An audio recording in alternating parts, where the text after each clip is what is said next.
Dice la palabra de Dios en Juan 10:35.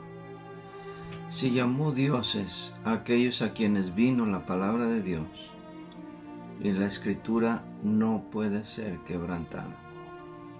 Vamos a hablar en este módulo acerca de la infalibilidad de las escrituras.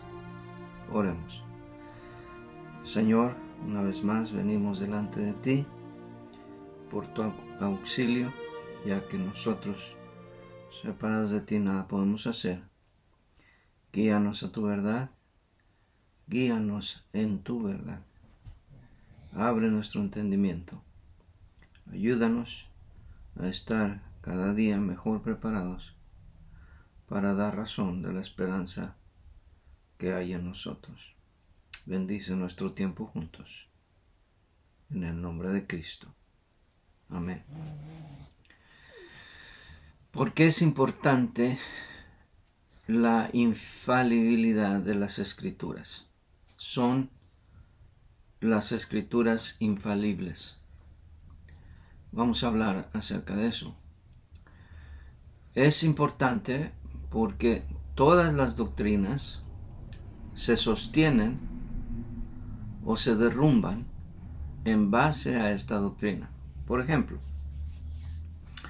si las escrituras tienen errores, realmente quedamos a la deriva, quedamos a expensas de cómo vamos a saber qué parte de la escritura es inspirada y cuál no, y qué parte de la escritura está bien, está correcta, es veraz, y qué parte no. De modo que la doctrina, por ejemplo, de la salvación, soteriología. ¿Cómo sabemos que en realidad el Señor Jesucristo pudo hacer propiciación completa por nuestros pecados? ¿Cómo sabemos que su sacrificio es suficiente, que está completo? ¿Cómo sabemos que a diferencia de la sangre de los machos cabríos y de la becerra y todo lo que hacían en el sistema ritual judío, cómo sabemos que el sacrificio de Cristo es perfecto, es superior y es aceptable delante de Dios? La doctrina, digamos, de la divinidad de Cristo. ¿Cómo sabemos que realmente el Señor Jesucristo es Dios y no solamente hombre? O al revés, como hemos visto en las diferentes herejías hasta ahora, que no las hemos visto en detalle, pero las veremos en Cristología. Como sabemos que solamente era Dios y solamente parecía hombre, y no era realmente hombre, como los doquetas creen. Bien, y así podríamos seguir hablando de todas las demás doctrinas. Como sabemos que debemos esperar el milenio, como sabemos que en realidad ocurrirá el rapto de los creyentes, etcétera, etcétera. De modo que nuestra fe quedaría sin fundamento si realmente las escrituras no son infalibles. Si las escrituras están plagadas de errores, entonces ¿qué otra fuente tenemos fidedigna en la cual sostener nuestra fe? De modo que es crucial, es muy importante esta doctrina. Ahora, una cuestión en relación a esto: la inspiración. Si demostramos que la Biblia es inspirada, que fue el tema de nuestra última sesión, ¿garantiza eso que las escrituras son infalibles? En otras palabras, la inspiración demanda la infalibilidad. Sí, sí la demanda. Déjame explicar. Hablamos acerca de la revelación especial en la que Dios tiene que tomar la iniciativa en revelarse a nosotros. Lo único que puede conocer el hombre respecto a Dios es lo que Dios le ha revelado. Esa revelación especial toma forma por escrito, por medio de la inspiración. Entonces, el siguiente paso en el proceso de Dios de comunicarnos su verdad es la inspiración, utilizando hombres movidos, inspirados, llevados por el Espíritu Santo, como estudiamos en la ocasión anterior. Pero si Dios quiere que nosotros recibamos esa revelación especial, va a supervisar evidentemente que el trabajo de los autores humanos sea correcto, sea fidedigno al mensaje original. De modo que está en juego hasta el carácter de Dios, la reputación de Dios. Porque ¿para qué Dios nos quisiera revelar nada si al final de cuentas el producto va a llegar contaminado? ¿Cómo se podría justificar Dios si Él permite que su revelación especial nos llegue desvirtuada, desviada y no fuera confiable? De modo que la infalibilidad está garantizada por la inspiración. Y si la inspiración viene de Dios, y entendiendo por inspiración lo que dice 2 Pedro 1:21, que los santos hombres de Dios hablaron siendo llevados, movidos, protegidos, supervisados por el Espíritu Santo, entonces podemos tener, la única manera que podemos tener una plena certeza de que al sostener la Biblia en nuestras manos estamos teniendo la revelación especial de Dios, la revelación perfecta de Dios que Él quiso que nosotros recibiéramos. Una implicación indirecta de que es necesaria la infalibilidad es porque los atributos mismos de Dios están de por medio. Por ejemplo, si Dios no es todopoderoso, o mejor dicho, si Dios no nos pudo dar una Biblia sin errores, entonces quiere decir que no es todopoderoso. Si Dios no es todo amor, quiere decir que no nos ama tanto como para que Él se tomara la molestia de ver que su mensaje de amor nos llegara íntegro. Dios no sería lo suficientemente santo como para permitir que su verdad inmarcesible fuera manchada en el proceso. En fin, así podríamos hablar de todos los atributos de Dios, cómo se comprometen, cómo cederían, cómo no se podrían justificar si la palabra de Dios no fuera infalible. Bien, ahora vamos a hablar de este concepto de inerrancia o infalibilidad. En los mismos libros de teología,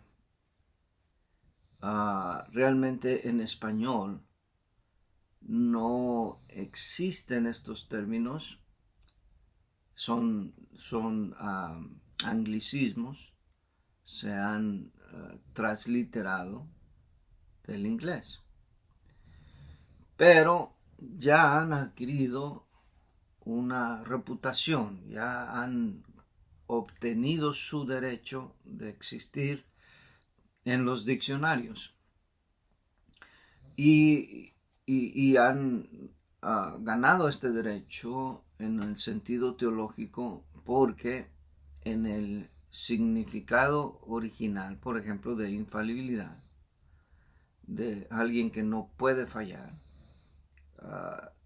tiene su significado primario, pero en cuanto a específicamente las escrituras, ha tomado una acepción en su significado teológica que no se aplica en ninguna otra cosa. La palabra inerrancia incluso todavía ni siquiera existe ni siquiera en los correctores de los programas de escritura como Word y otros. Pero ya haciendo yo precisamente una consulta con la Real Academia Española, ya existe el término y se acepta.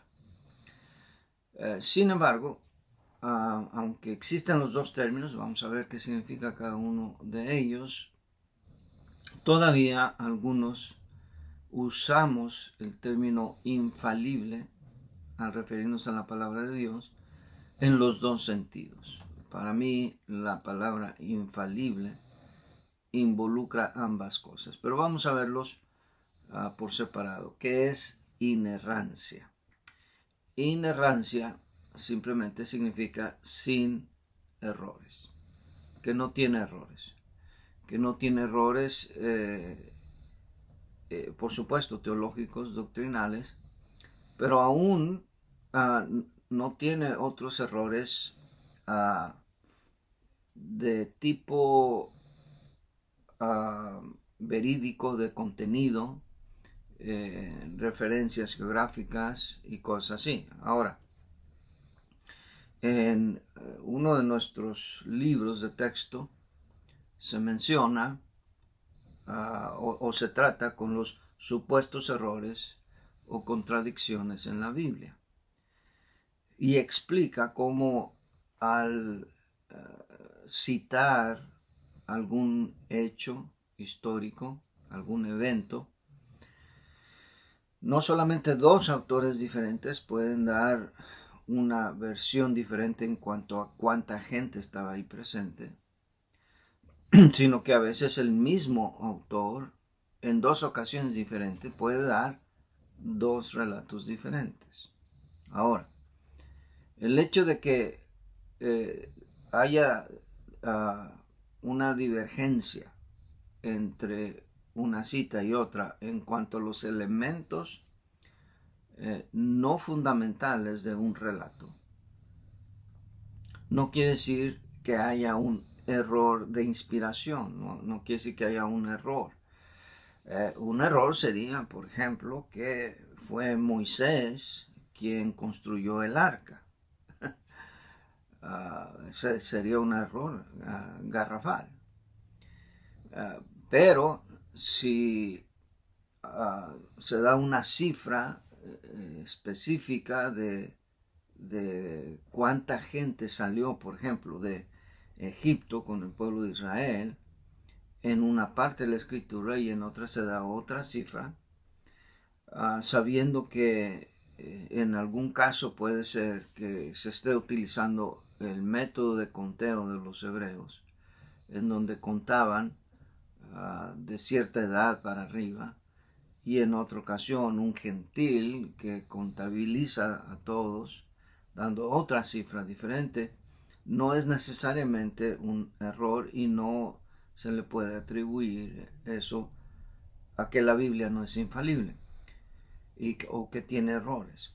Cuando decimos que no tiene errores, nos referimos a que la Biblia no enseña, por ejemplo, la salvación por obras en un lugar y la salvación por la fe en otro lugar.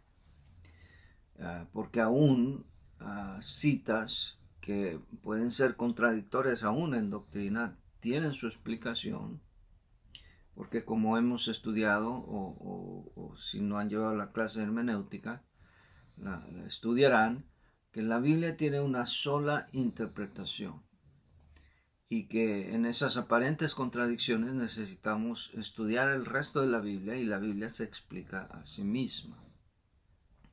Entonces, cuando decimos que la Biblia no tiene errores, nos referimos a errores garrafales, errores doctrinales, errores de ese tipo. Pero, por supuesto, en cuanto a cómo la Biblia nos ha llegado hasta nosotros, en las versiones modernas, es posible encontrar, por ejemplo, errores tipográficos, errores de ortografía. Pero eso no tiene nada que ver con la inspiración, no tiene nada que ver con el origen de Dios, tiene más que ver con el descuido del hombre, porque el hombre de por sí no es perfecto. Y la Biblia puede tener marcas o evidencias de la intervención humana en nosotros. Y mucho se puede decir en cuanto a eso, pero viene a mi mente nada más rápido un ejemplo. Allá en Job, cuando Job confronta a su esposa, porque su esposa, después de todas las pruebas que pasa, le dice, todavía mantienes tu integridad. En la versión antigua dice, bendice a Dios y muérete. En la versión 60 dice, maldice a Dios y muérete. Y parecen dos cosas completamente opuestas, y lo son. Pero la explicación de eso es porque en el original, bendecir o maldecir es proferir una sentencia, una declaración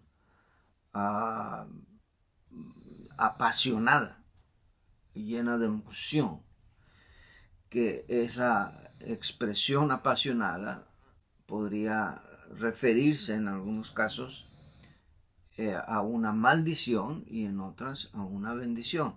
Ahora, ahí es donde entra la difícil tarea del traductor.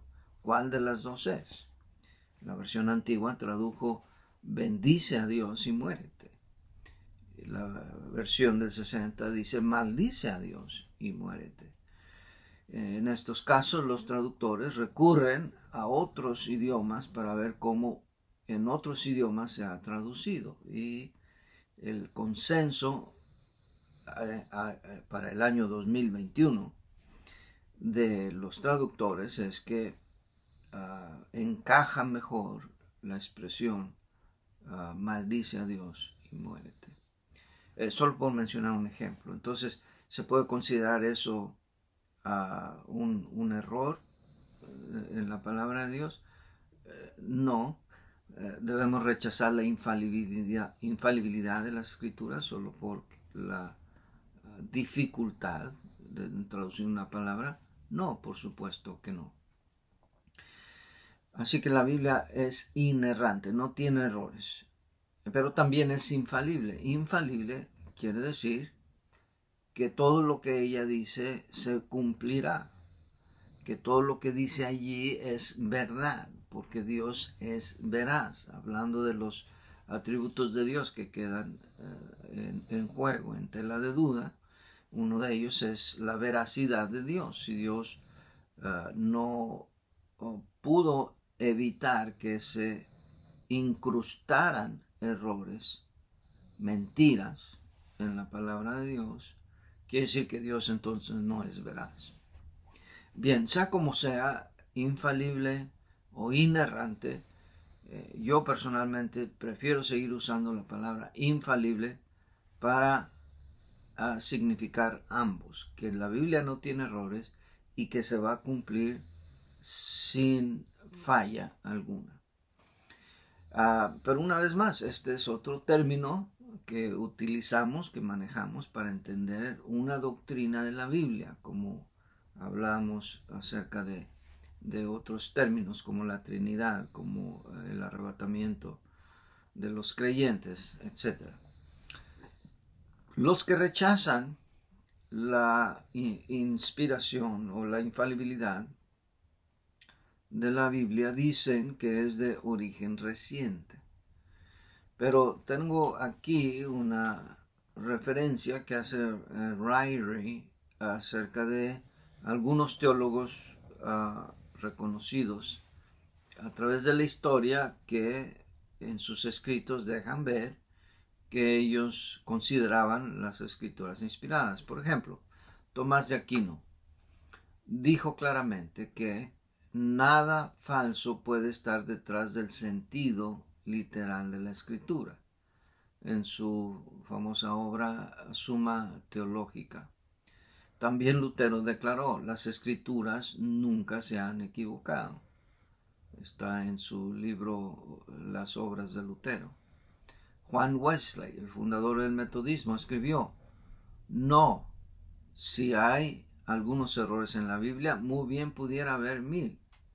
Si hay una falsedad en ese libro, no provino del Dios de la verdad. Probablemente aquí esté haciendo una referencia a esos errores de carácter humano que no se le pueden atribuir a la deidad. Bien, bueno, con todo eso llegamos a esta definición. Y esta es mi propia definición. Cada persona, cada creyente necesita dar una definición con la que se sienta satisfecho de lo que quiere decir cuando dice que la Biblia es infalible. Yo lo pondría de esta manera: la Biblia posee un carácter sobrenatural debido a la intervención divina en su inspiración, la cual produjo un libro infalible e inerrante. O incluso podríamos simplemente decir, la cual produjo un libro infalible. Al decir infalible, voy a puntualizar aquí, es porque la naturaleza perfecta de Dios y el atributo de veracidad de Dios en la inspiración de la Biblia garantiza su infalibilidad. O sea que todo lo que está en ella es verdad y todo lo que está en ella se cumplirá sin falla y no contiene errores. Vamos a ver aquí 3 pasajes que hablan de esto. Ya citamos el primero, Juan 10:35. Aquí es cuando el Señor Jesucristo confronta a los judíos que resienten y resisten cuando Jesús dijo: yo y el Padre uno somos. Y dice él: ¿por qué se admiran si llamó dioses a aquellos a quienes vino la palabra de Dios? Y luego establece este principio al tratar sobre este asunto el Señor Jesucristo: y la escritura no puede ser quebrantada. En esta sola expresión, ahí podemos ver el concepto de infalibilidad. La escritura no puede fallar. La escritura no puede ser quebrantada. Quizás alguien diga: bueno, es que no se debe violar la escritura, no se debe desobedecer la escritura o la ley. Estamos de acuerdo, pero se desobedece, es quebrantada en ese sentido.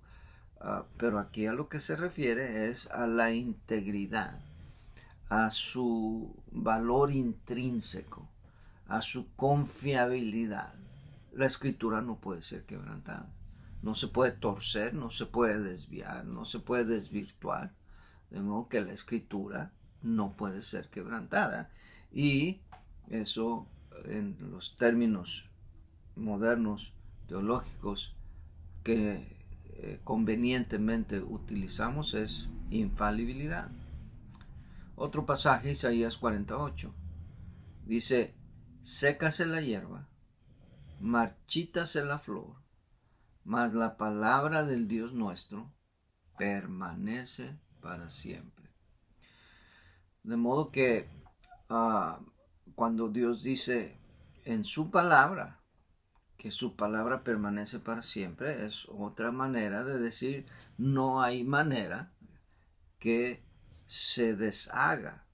No hay manera de que pierda su virtud, que pierda su confiabilidad, que se diluya y que se olvide y que todo lo que en ella decía respecto a las últimas cosas y toda otra doctrina va a quedar en el olvido o va a quedar sin vigor, sin cumplimiento. No, no. La palabra del Dios nuestro permanece para siempre. Mateo 24:35, el Señor Jesucristo, hablando de las últimas cosas, dijo: el cielo y la tierra pasarán, pero mis palabras no pasarán. Y note aquí incluso las palabras mismas del Señor Jesucristo, refiriéndose entonces a que las palabras que él hablaba eran consideradas palabra de Dios. Mi palabra, mis palabras no pasarán. Entonces todo esto es referente a la infalibilidad. En cuanto a la inerrancia, por inerrante se da a entender que aunque Dios utilizó a hombres para dar su palabra, su Espíritu Santo supervisó la obra de manera que no contuviera errores. Segunda de Pedro 1:21, porque nunca la profecía fue traída por voluntad humana, sino que los santos hombres de Dios hablaron siendo llevados, movidos, inspirados por el Espíritu Santo. Bien, ahora vamos a ver qué bases tenemos para la infalibilidad. Primero, pues, el testimonio y el carácter de Dios. Vamos a verlo desde un enfoque diferente de lo que mencionamos anteriormente. En cuanto a la preservación, la pregunta que necesitamos considerar es: ¿puede o no Dios preservar su palabra? Si está en juego la reputación de Dios, el carácter de Dios, sus atributos. Y como establecimos también al principio, ¿qué propósito cumpliría Dios en inspirar su palabra y luego dejar que se contaminara, que se perdiera? ¿Cuál sería el propósito? Y cuando la Biblia dice: así ha dicho Jehová, ¿se puede confiar en eso? Es como los hijos leen muy bien la manera como nosotros como padres hablamos. Si el padre o la madre es estricto y hace cumplir su palabra, cuando ese padre o esa madre habla y dice: más vale que tengas tu cuarto limpio para tal hora, porque si no vas a estar castigado, o no vas a cenar, o no vas a salir a jugar. Ese hijo sabe si la palabra de su padre o madre es infalible o no. Porque si esto ha ocurrido en el pasado y el padre o la madre no han cumplido con su palabra, el niño no va a limpiar nada del cuarto, porque la palabra no vale, no la cumple. Pero si la experiencia del niño le dice, y lo hinchado de su trasero le dice: no, sí, mi papá, mi mamá sí cumple su palabra, entonces ese cuarto va a estar limpio. De modo que cuando Dios dice en su palabra: así ha dicho Jehová, es porque así ha dicho Jehová. Podemos confiar en eso, podemos depender de eso, podemos descansar en eso y podemos confiar en la palabra de Dios.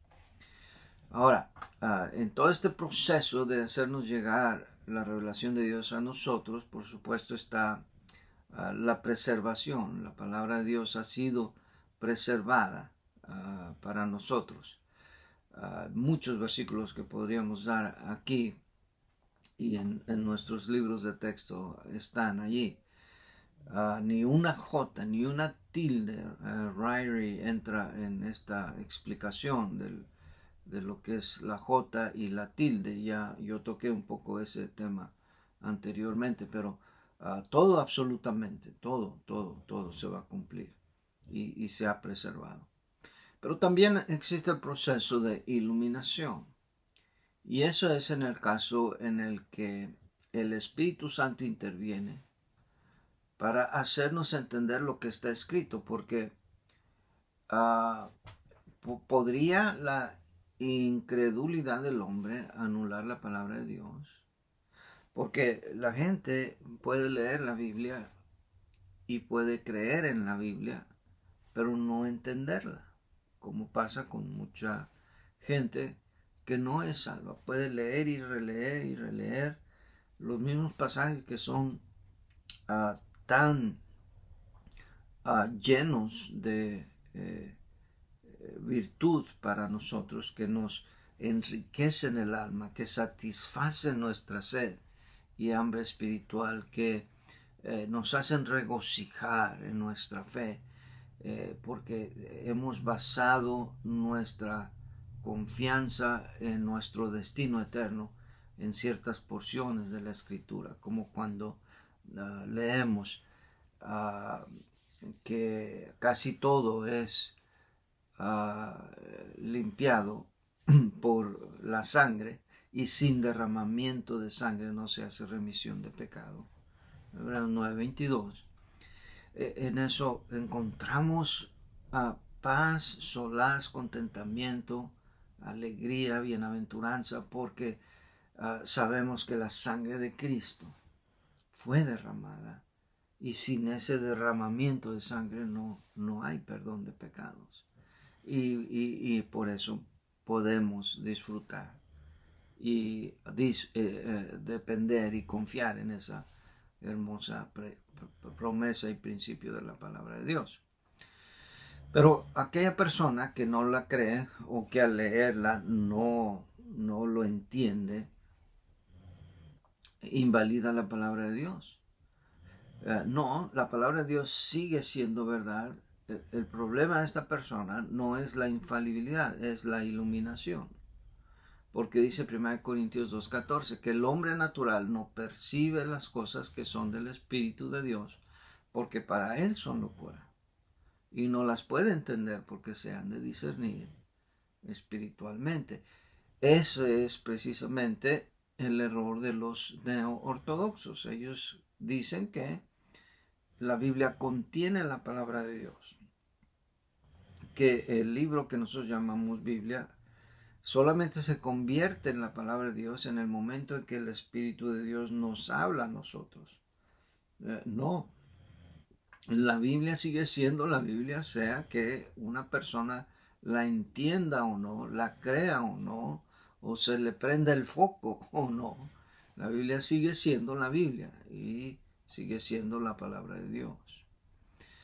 Y por supuesto, otra etapa de hacernos llegar la palabra de Dios es la inspiración, de la cual hablamos ya la vez pasada, no lo tengo que repetir. Otro proceso es el de canonicidad. Bien, Dios revela su palabra, Dios inspira su palabra, Dios permite que hombres escriban esa palabra y nos la prediquen. Pero también hubo otro proceso en el que nuestra Biblia, con sus 66 libros, llegó a tener la forma que ahora tiene.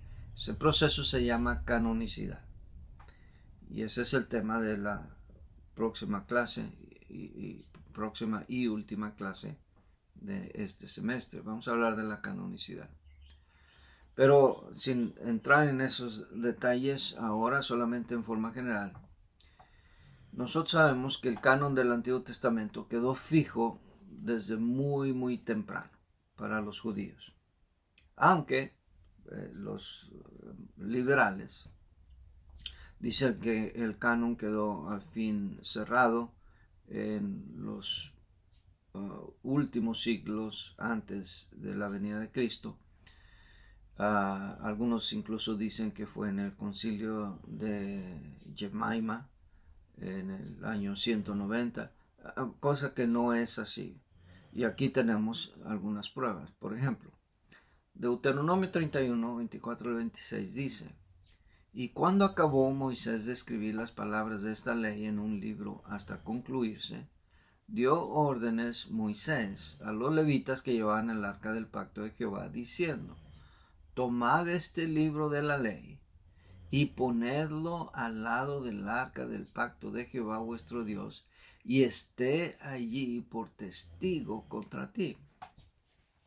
Si Moisés no creyera o no hubiera creído que esta ley, y en ese momento no había más Biblia que la ley, el Pentateuco, pero si él no creyera que esto era de origen de Dios y que tenía un efecto de perpetuidad, ¿por qué hacerlo poner en el arca como algo perenne, algo permanente, que sirviera de testigo precisamente contra el pueblo de Israel? Quiere decir que aunque oficialmente aún los mismos hebreos no lo entendieran o no lo aceptaran, no obstante, el carácter eterno e infalible de la palabra de Dios existía desde los primeros 5 libros que Dios guió a Moisés a escribir.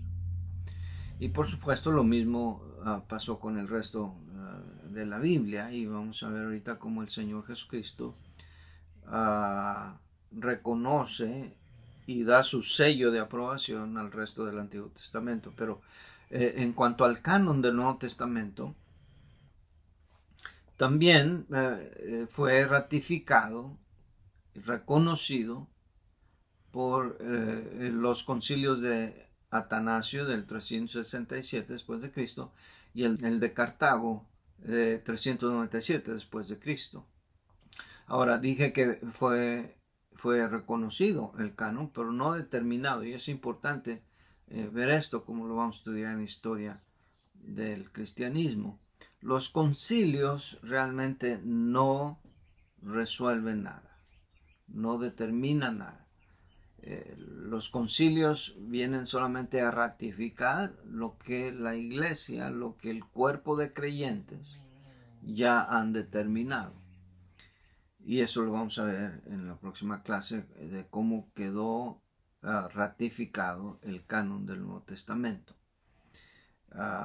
Es darle un carácter oficial, cuando realmente es el pueblo de Dios los que han reconocido, los que han validado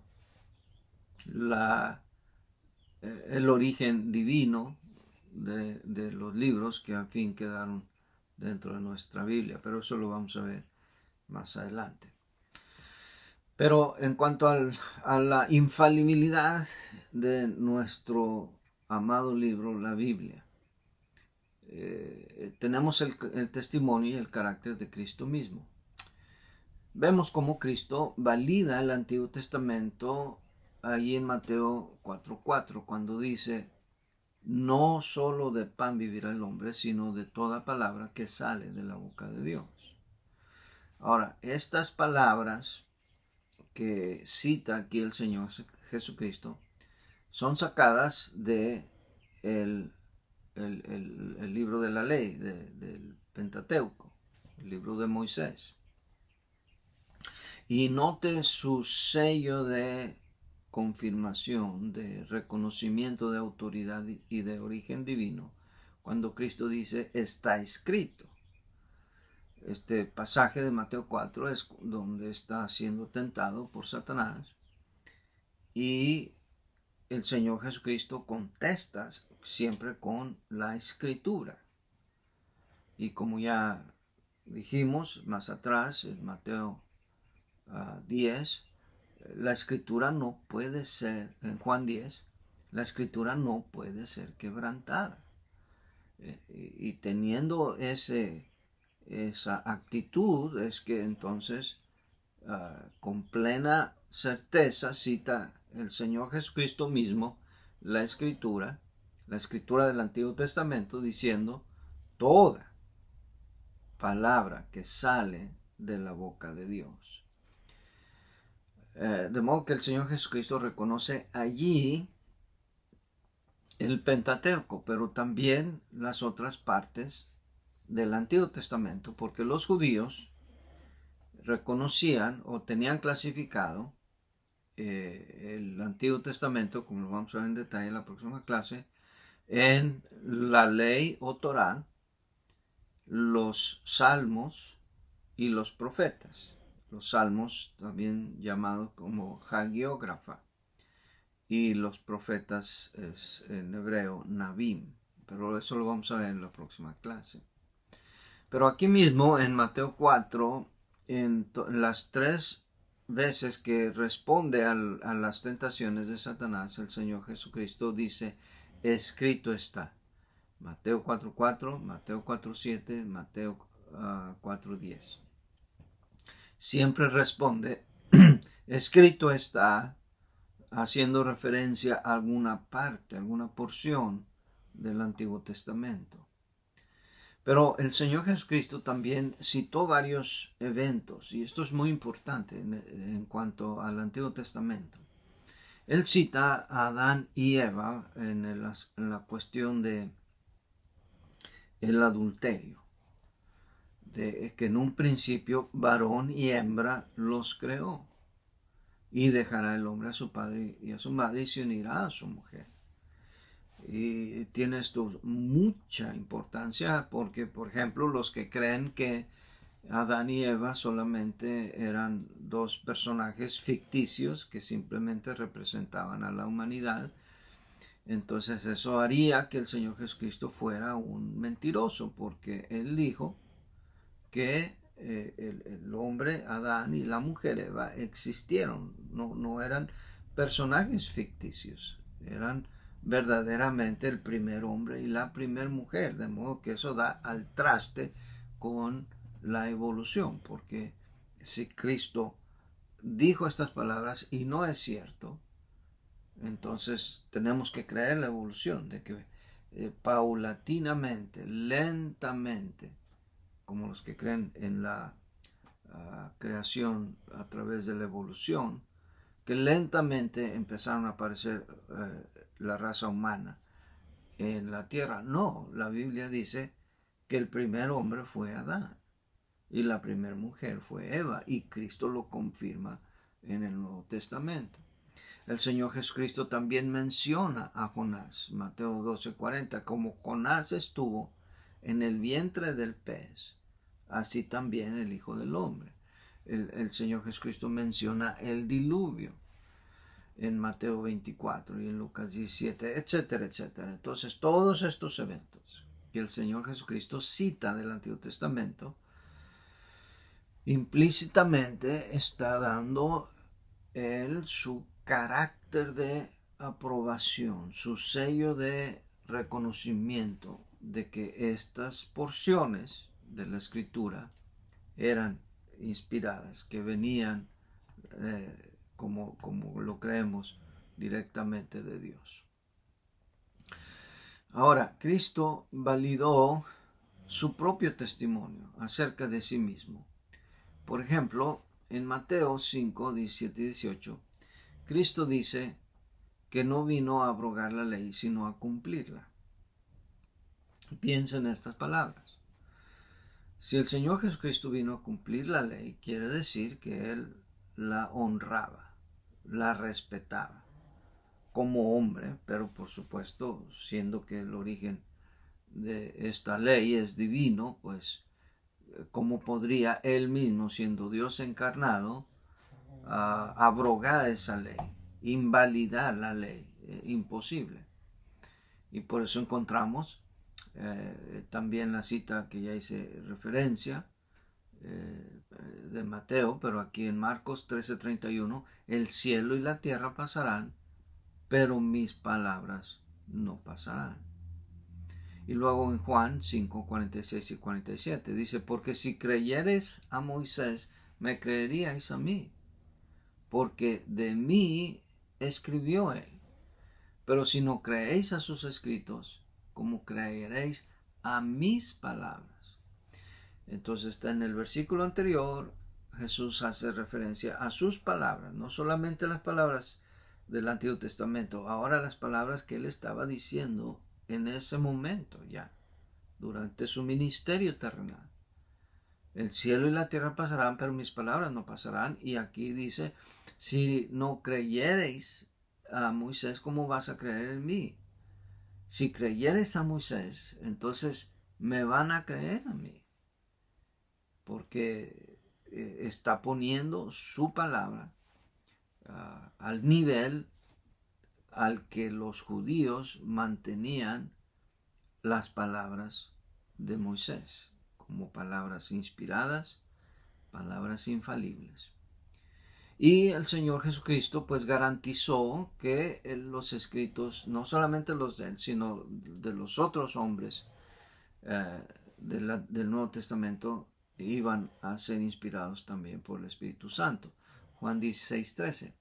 Pero cuando venga el Espíritu de verdad, Él os guiará a toda la verdad, porque no hablará de su propia cuenta, sino que hablará todo lo que oyere y os hará saber todas las cosas que habrán de venir. Y tenemos el carácter y el testimonio de los autores bíblicos.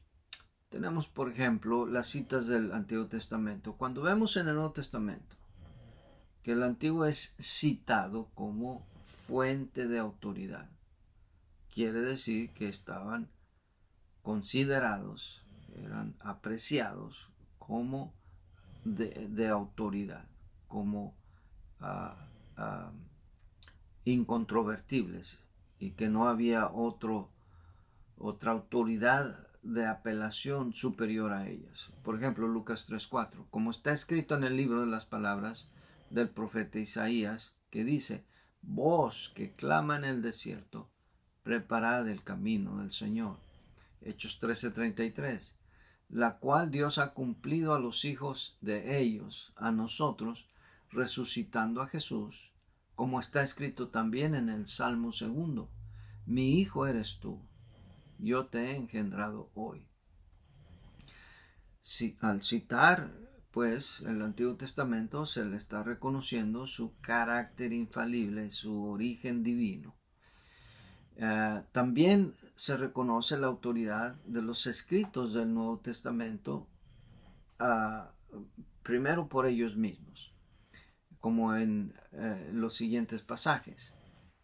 Primera Tesalonicenses 2:13, cuando Pablo dice, por lo cual también nosotros sin cesar damos gracias a Dios de que cuando recibisteis la palabra de Dios que oísteis de nosotros, la recibisteis no como palabra de hombres, sino según es en verdad la palabra de Dios, la cual actúa en vosotros los creyentes. Luego más adelante, 1 Tesalonicenses 5:27, os conjuro por el Señor que esta carta se lea a todos los santos hermanos. Y 2 Tesalonicenses 3:14, si alguno no obedece a lo que decimos por medio de esta carta, a éste señaladlo y no os juntéis con él para que no se avergüence. Ahí está dando peso Pablo a sus propios escritos. Luego Pedro también. 2 Pedro 3:1 y 2. Dice, amados, esta es la segunda carta que os escribo, y en ambas despierto con exhortación vuestro limpio entendimiento, para que tengáis memorias de las palabras que antes han sido dichas por los santos profetas y del mandamiento del Señor y Salvador dado por vuestros apóstoles. Entonces, noten que Pedro está poniendo los escritos de los apóstoles y los mandamientos del Señor en el mismo nivel que pone las palabras dichas antes por los santos profetas. Esto es lo que los autores del Nuevo Testamento dicen de sus propios escritos, pero también de otros. Por ejemplo, Colosenses 3:16. La palabra de Cristo, mora en abundancia en vosotros. Wow, la palabra de Cristo. Quiere decir que todo lo que dijo el Señor Jesucristo en su ministerio terrenal es de la misma autoridad, es tan infalible como lo del Antiguo Testamento. Y 2 de Pedro 3, 15 al 16, que es un pasaje que espero que conozcan, y si no, de aquí en adelante lo sabrán utilizar. Pedro habla de los escritos de Pablo, dice 2 de Pedro 3, 15 y 16, y tened entendido que la paciencia de nuestro Señor es para salvación, como también nuestro amado hermano Pablo, según la sabiduría que le ha sido dada, os ha escrito, casi en todas sus epístolas, hablando en ellas de estas cosas, entre las cuales hay algunas difíciles de entender, las cuales los indoctos e inconstantes tuercen, como también las otras escrituras, para su propia perdición. De modo que, hermanos, tenemos el testimonio de la palabra misma de Dios, tenemos el testimonio de Dios mismo, tenemos el testimonio del Señor Jesucristo, tenemos la promesa de que el Espíritu Santo nos guiaría a toda verdad, tenemos el testimonio de los escritores del Nuevo Testamento y del Antiguo Testamento, como Moisés, que reconocían que sus escritos eran de origen divino y que por lo tanto eran infalibles. De lo contrario, hermanos, la humanidad está perdida. Comamos y bebamos, que mañana moriremos, ya que si no podemos creer que la Biblia es infalible, no debemos temer lo que pueda pasar, porque quién sabe si lo que dice la Biblia ocurrirá o no. Quién sabe si habrá resurrección, quién sabe si habrá cielo y tierra, quién sabe si realmente Cristo murió por nuestros pecados, quién sabe si habrá infierno. Así que vivamos como hemos vivido hasta ahora, descuidados, desapercibidos, sin preocupación de lo que nos puede pasar. Pero si realmente la Biblia es la palabra de Dios, entonces necesitamos recibirla, creerla con temor y temor. Dios les bendiga.